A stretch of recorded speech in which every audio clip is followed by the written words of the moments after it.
ठीक। क्रिकेट से आ जाते हैं सर, अब जरा सियासत के मैदान में। सियासत के मैदान में एक वजीर आजम साहब हमारे हैं, मियाँ शहबाज शरीफ साहब, उन्होंने आज sir chief justice of Pakistan से मुलाकात की है एक ऐसे वक्त में जब हुकूमत के ऊपर पीटीआई का बयानिया यही है कि उन्होंने एग्जीक्यूटिव ने अदलिया पर कंट्रोल कायम कर लिया है 26वीं आईनी तरमीम के बाद, अपनी मर्जी के मनमाने बेंचेस, अपनी मर्जी के मनमाने फैसले। और प्राइम मिनिस्टर ने चीफ जस्टिस से ये कहा है कि मेरिट पर जल्द फैसले किए जाएं। मुबारकबाद भी दी उनको, वेलकम भी कहा उनको, और ये मीटिंग हुई, ये तस्वीर भी आई। बट डोंट यू थिंक कि सर इससे तो पीटीआई का बयानिया ज्यादा मजबूत हो जाएगा कि हुकूमत और अदलिया का गठजोड़ है?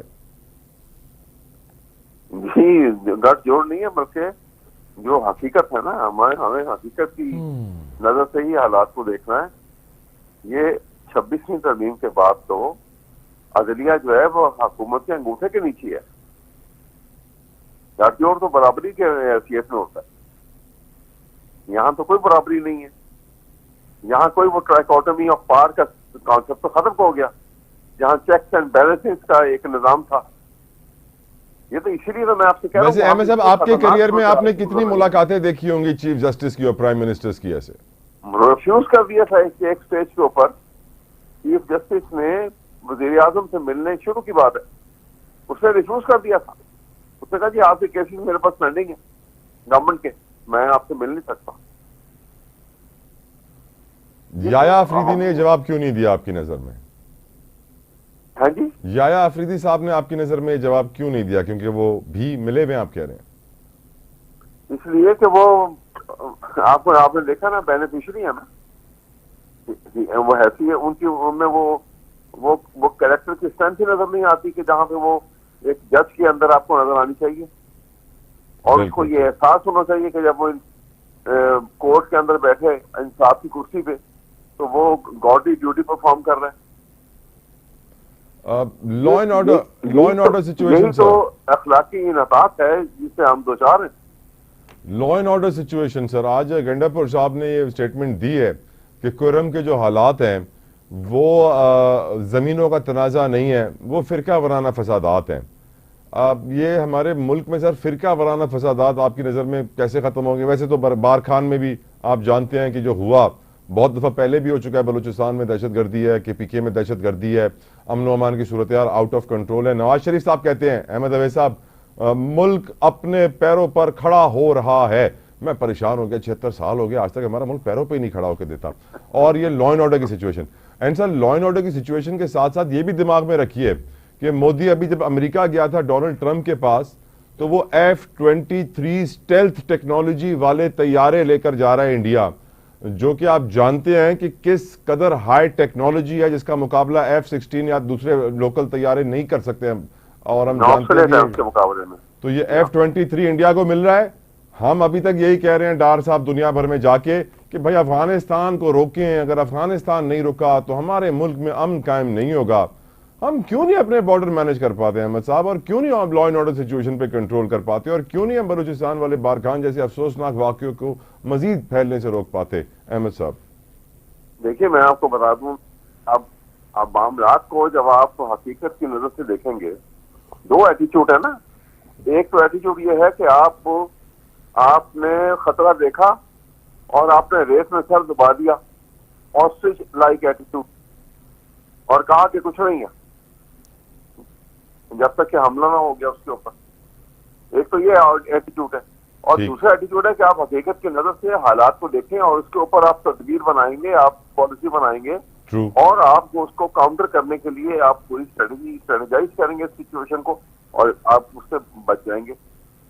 यहाँ पे सूरत हाल ये है, यहाँ पे है कि आपने हर प्लान जो किया होता है वो शॉर्ट रन होता है, और वो उसकी बुनियाद जो है वो इम्पल्सिस के ऊपर होती है। मसलन एक आपको बहुत मोटी मिसाल दे देता हूँ। ये अनवारुल्लाह काकर साहब chief care taker prime minister थे। अब केयर टेकर प्राइम मिनिस्टर की जो प्राइस जो है और जो उसकी एक्सटेंट ऑफ अथॉरिटी है, मैंडेट, वो जी हाँ, वो उसके अंदर जो इलेक्शन लॉज है उसमें सेक्शन 230 के अंदर बड़ा वाज़ा दे दिया होता है इसका प्राइमरीली इसका काम जो है वो फ्री ट्रांसपेरेंट एंड इलेक्शन जो है वो होल्ड करवाना है, and he has to facilitate election commission of Pakistan in holding that fair and transparent election. सिर्फ ये उसका मैंडेट है, और इसलिए वो जितना दिन रहेगा वो डे टू डे बिजनेस के अलावा किसी पॉलिसी के ऊपर हाथ नहीं लगा सकता। ये बड़ा वाज़िह है। आप मुझे ये बताइए कि उसने किस कानून के तहत और किस अथॉरिटी के तहत और कौन सी कॉन्स्टिट्यूशन ने उसको इजाजत दी थी कि वो अफगान मुजाहिद जो महाजरीन बैठे हुए थे उनको कह के निकल दो यहाँ से। गंदम ये काम इंपोर्ट कर ली थी उन्होंने। गवर्नमेंट का था जो नेगोशिएशन शुरू करती है अफगानिस्तान हुकूमत से, और उनको किसी तरह सेटल करके आप प्लान करते कि भाई इस तरह इस पॉलिसी के तहत हम आपको इवैक्यूएट करेंगे अगर करेंगे, और उससे ये करने से पहले इंटेलिजेंस रिपोर्ट सामने होनी चाहिए कि ये लोग जो बैठे हुए हैं ये इतने सालों से इनमें से क्या कोई आदमी किसी टेररिस्ट एक्टिविटी में मुलविस है या नहीं है। तो आंसर इज नो। पूरी एजेंसीज जो है वो इस बात के ऊपर मुत्तफिक हैं कि इन लोगों में से जो ये बैठे हुए थे ये मीनियल जॉब करते थे, औरतें भी और मर्द भी इनके, ये किसी एक्टिविटी में मुलविस नहीं। सर आज सेनेट की कायमा कमेटी बराए खजाना का इजलास होता है, वजीर खजाना भी उसमें आते हैं सर, और वो कहते हैं बॉर्डर कंट्रोल के हवाले से मुल्क के को सोचना होगा कि क्या करना है हमें, वजीर खजाना कह रहे हैं सर। और उन्होंने ये अचीवमेंट भी अपनी बताई कि इस साल पहली बार हम चीनी लीगली एक्सपोर्ट कर रहे हैं, इससे पहले तक चीनी स्मगल होके जाती थी। पर यह भी इस मीटिंग के अंदर कहा गया कि तमाम एजेंसीज बॉर्डर पर मौजूद हैं लेकिन स्मगलिंग नहीं रुकती। ये भी कहा गया यहाँ तो मनी लॉन्ड्रिंग भी बैंकों के जरिए होती है। और मुझे कमाल बात क्या लगी अहमद अवैस साहब के चेयरमैन FBI भी थे वहां पे सर, बड़े मशहूर हैं आजकल, बड़े अपीयरेंस देते रहते हैं टेलीविजन पे। वो कहते हैं ईरान से आने वाला माल अगर मेड इन ईरान है तो उसकी इजाजत नहीं है। मैंने कहा काश उनको किसी तरीके से मैं दावत पे बुलाऊं और उनको दिखाऊं कि कराची के अंदर ईरानी चॉकलेट, बिस्किट, तेल, चादरें, कपड़े, you name it we have it, और सैडली वो सब मेड इन ईरान ही है। पता नहीं चेयरमैन FBI कैसे कह रहे हैं कि पाकिस्तान में आने की इजाजत नहीं है। यहाँ तो कराची के अंदर पूरी ईरानी मार्केट्स हैं, कोयटा के अंदर ईरानी मार्केट्स। आपको बड़ी इंटरेस्टिंग बात बताता हूँ आपके इस सवाल, लेकिन इससे पहले एक फिक्र है, मैं जवाब पहला मुकम्मल कर लूँ जी। कि ये काकर साहब ने जो ये सब कुछ किया था ना जी, ये इसलिए उससे करवाया गया था, वरना उसके खिलाफ कार्रवाई होती, ये डिस्टर्बेंस होगी और ये कॉज बनेगा पोस्टपोनमेंट ऑफ इलेक्शन का। ये याद रखिएगा ज़हन में। ओके। और तबाह कर दिया पाकिस्तान को आपने। आज टेररिस्ट एक्टिविटी से किस तरह हमारे शहीद हो रहे हैं, जवान हो रहे हैं, ऑफिसर हो रहे हैं, और नौजवान बिल्कुल जिसमें शहादतें हो रही हैं। और आप 10 साल इसके पीछे चले जाइए तो आपको कोई ये टेररिस्ट एक्टिविटी इस तरह नजर नहीं आएंगी जो इन चंद महीनों में हुई है, और यही रीजन है इसका।